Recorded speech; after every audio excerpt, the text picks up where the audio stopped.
Magandang umaga sa inyong dalawa, DJ saka Ted. Thank you po, sir, for being on the show. Sir, ang panukala nga po, ang gusto mangyari ng DOTR at ng administrasyong ito ay gawin ng 5 years yung validity ng rehistro ng mga brand new vehicles natin at motorsiklo natin. Sir Joe, hindi po kayo sang-ayon dito. Ano pong major concern ninyo? Bakit? Kasi pag may nakikita kang bagong patutupad na ganyan, titignan mo ano ba yung positibo, both the positive and the negative consequence. Ano yung mangyayari pagkatapos? Kasi doon natin nakikita kung whether tama o mali yung panukala nila. No?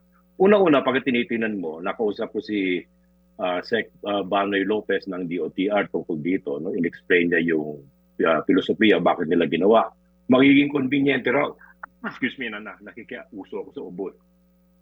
Nagiging convenient raw na hindi ka pumupunta sa LTO ng 5 taon. Eh sabi ko sa kanila, totoo yun. Pero iniiwasan po natin yung totoong issue rito. Ang issue rito, magre-rehistro ako ng sasakyan kalating araw. Now, pagka ginawa mong 5 taon, sure, na-exempt ka lang na 5 taon sa pagpunta. Pero pupunta ka pa rin. So yung underlying issue hindi nasagot. Pangalawa, no, yung dati, 3 taon lang yung advance na rehistro, hindi ho libre yun. Ang pananaw ng iba, kasi binabayaran nung bagong sasakyan po ito, no? Binabayaran ng dealer bilang promo. Ngayon gagawing 5 taon yung babayaran ng dealer. Nag-usap ba kayo ng dealer ng bagong sasakyan tungkol dito? Dagdag gastos sa kanila ito. No? So therefore, somebody has to pay for it. No? Ang gagawin naman ng dealer, hindi naman siya kawang gawa, ipapatong niya rin sa presyo ng sasakyan yan. So meron siyang positive, sure, hindi ako pumipilan sa LTO ng 5 taon, pero meron ding negatibo, kaya nagsalita kami tungkol dito. Nung nakausap ko si Sec Banoy, no, sabi ko sa kanya, siguro dapat patuunan natin ng pansin yung pagbilis ng pagrehistro ng sasakyan.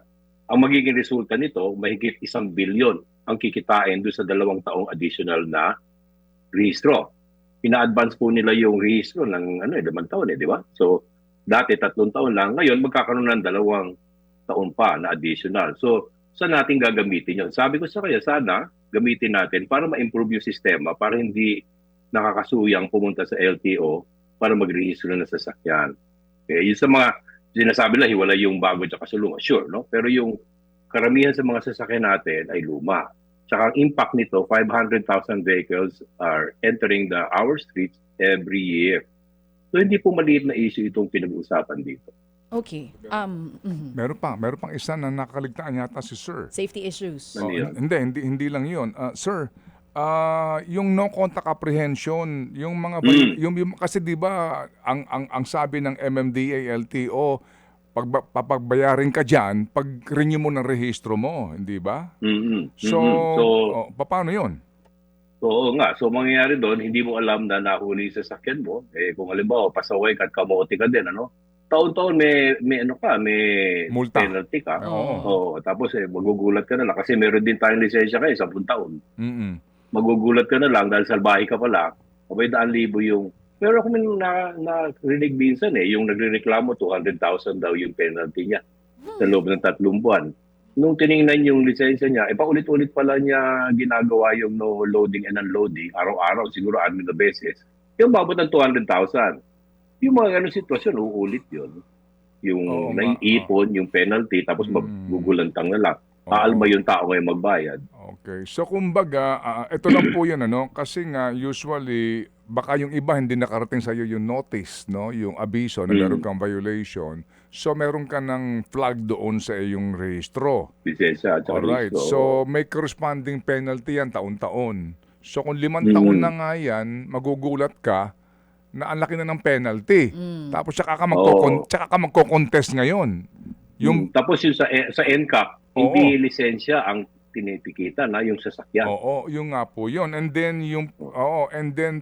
pag contest mo, meron ba silang 5 years na record dyan na pwede mong i-retrieve pa? Parang may konting komplikasyon, Sir Joe? Medyo komplikado. Kaya sabi ko, yung consequence dapat tinitingnan natin bago tayo nagpatasan.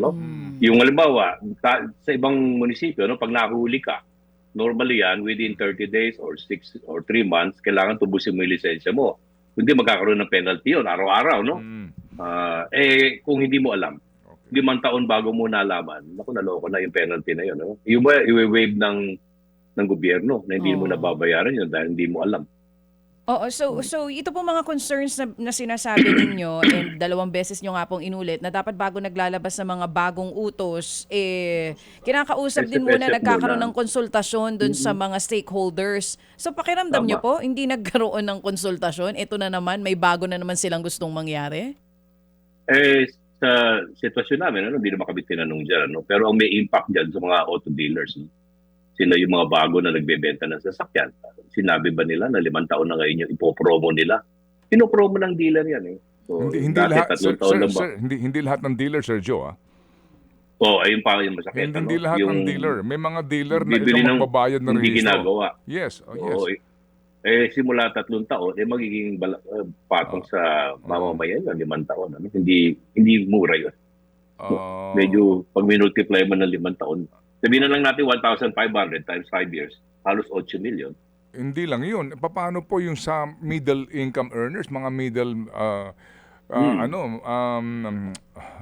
Motorsiklo. earners nga po kasi Kasama motorsiklo rito Hindi lang po yun, sir. Yung mga ang sasakyan mo Montero, Fortuner. Mas mahal yun. Hindi nga po, pero di ho ba ang mga middle class ngayon kahit paano yun ang inaambisyon mo? Not for anything else, pero gusto mo ng ganyan kasi nga mas gusto mo, mas malaki for your family. Mas komportable. Hindi ba? Mas Safety. tama. And then sa Baha at Lubak, Mas sa mataas, Metro Manila, oo. and then ang rehistro niyan, sir, more or less sa mga 3,000 yan. Kung 5 taon yan. Oo. Hindi ako Aray. nabibiro. Kaka-renew ko lang ng isang isang pick-up. Oo. Oo. Pag isang taon yan, mahigit 2,000 piso ang rehistro. Oo. Hindi po ba? Yun ang sinita ko lang kasi sabi Oo. ko, may plus and minus. So, dapat kasi pag mayroong panukala ang gobyerno, Oo. kinakausap tayo. May si Sec Banoy naman tumawag sa akin. So, natutuwa ako doon kahit pa paano nakikinig. At nag-usap kami ng medyo matagal tungkol doon sa bakit nila ginawa yan. So, sabi ko sa kanya, Sec Banoy, tuunan natin ang pansin yung pagbilis ng rehistro. Yun ang main issue dyan, kaya natin ini-extend kasi para hindi pumipila yung tao sa LTO. Hindi yung maiwasan yun, on the 6th year, tambakan yan bigla doon, 500,000 on the 6th year ang magpaparehistro. Opo. Oo. Pero Anong sabi po niya? Sabi niyo matagal kayo nag-usap, nakikinig naman po. Sabi niya sa akin, gagawan daw nila ng paraan. Sabi ko sa kanila, Sek ako, kailangan natin ayusin by using technology in order to facilitate. Okay. Hindi dami ng tao na gumagawa. Kasi doon nagkakaroon ng fixer Yung teknolohiya na hindi na natin kailangan imbentohin, kopyahin na lang natin sa ibang bansa. Ibang bansa nga online ang rehistro na sasakyan Oo. Hindi na pupunta. Hindi na pumunta Oo. So, paano nangyayari yun? Kailangan ang gobyerno natin tinitingnan ano yung modern at electronic na method. Imagine mo kung 5 sasakyan mo o 3 sasakyan mo, babalik-balik ka ron. Kahit na isa. Tama. Convenient yung online. Sa ibang, Diba? nabanggit niyo po ibang bansa. Sa ibang bansa po ba, yung pagbili ng sasakyan, ilang years din yung registration? 3 po ba sila or 5? Hindi kasi nila problema yung pila Kaya sa Okay. kanila, taon-taon. Okay lang Wow, yun. Tapos sa UAE, yung bagong lumabas na teknolohiya, yung practical test, walang tao. Makina ang nagpa-practical test sa'yo. Lalagyan ng device yung sasakyan mo, tinatrack ka ng GPS, kung salbahe ka sa kalsada. Oo. Tumisignal ka ba pag kumakanan ka, nakikita ng makina.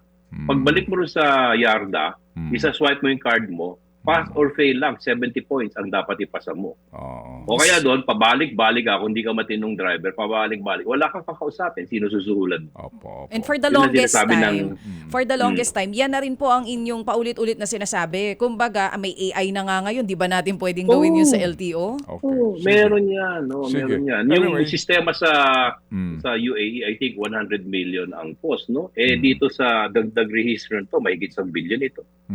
Opo. Ba't di kayo bumili ng gano'n? Yun ang panukala lang namin. Ba't di tayo bumili bilang gobyerno ng mga gano'ng modern na gamit na walang tao? Kasi pag walang tao, walang fixer. Yun. Sige po. So, bottom line dito sa inyong pinag-usapan, tutuloy pa rin sila. So, yun nga, wala tayong magawa doon. Pinirmahan ni Presidente. So, ganun lang yun. Opo. Well, anyway, siguro po, pag nandidiyan na, tingnan natin kung sakasakali man po. No? Una, yung reaction ng taong bayan tungkol dyan, yung dagdag bayan. yung kanilang gustong mangyari, vis-a-vis po, kasi pag nandidiyan na, minsan po tsaka lumalabas, no? Kumbaga, yung the proof of the pudding, no? Alam po natin Tama ka yan. dyan. Diyan nangyayari. Pag mapakla ang palaya, suka. Yun eh. Ganun lang yan. Mabuti hindi nyo napag-usapan yung mabuti tinigil nila yung kanilang, alam niyo yun, yung sa insurance. nagtangka silang maningil, 'di ba, automated na, tapos biglang manual hihingi ka ng certification tungkol sa insurance mo, magbabayad ka 60 pesos. Opo. Oo, mali yun. So, yan. Dapat yan. Kasi milyon-milyon na sasakyan natin. So pagka maningil ka ng 10 piso, abay, makakabili ka ng mansion pagka sa Opo. laki. So, saan gagamitin yun? Ang katanungan dun di ba? Medyo sensitive ang tao ngayon. O paano ginagamit ng gobyerno ang pera. Opo. Hindi lang yun. Sino nasa likod? Sino nagpipilit nun?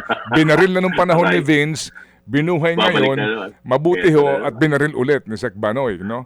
May Oo, nagpipilit. walang kadala-dala tao talaga na susubok talaga, no? Napaso na, susubok Oh, pa. galing na kay Sir Joe, walang kadala-dala. Nasusunog no, ha? Aray ko Sige. po.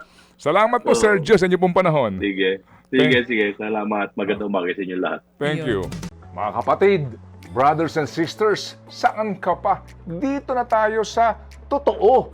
Dito na tayo sa True FM. Mga kapatid, mag-subscribe and follow po kayo sa social media accounts ng True Network PH. Yan po kami. Hanapin nyo lang True Network PH, Facebook, Instagram, YouTube, TikTok, and podcast. Mapa Apple or Spotify man yan, mahahanap nyo kami. Lahat ng mga napapanood at napapakinggan nyo po sa programa, nasa social media accounts namin yan. So, paano mga kapatid? See you sa social media!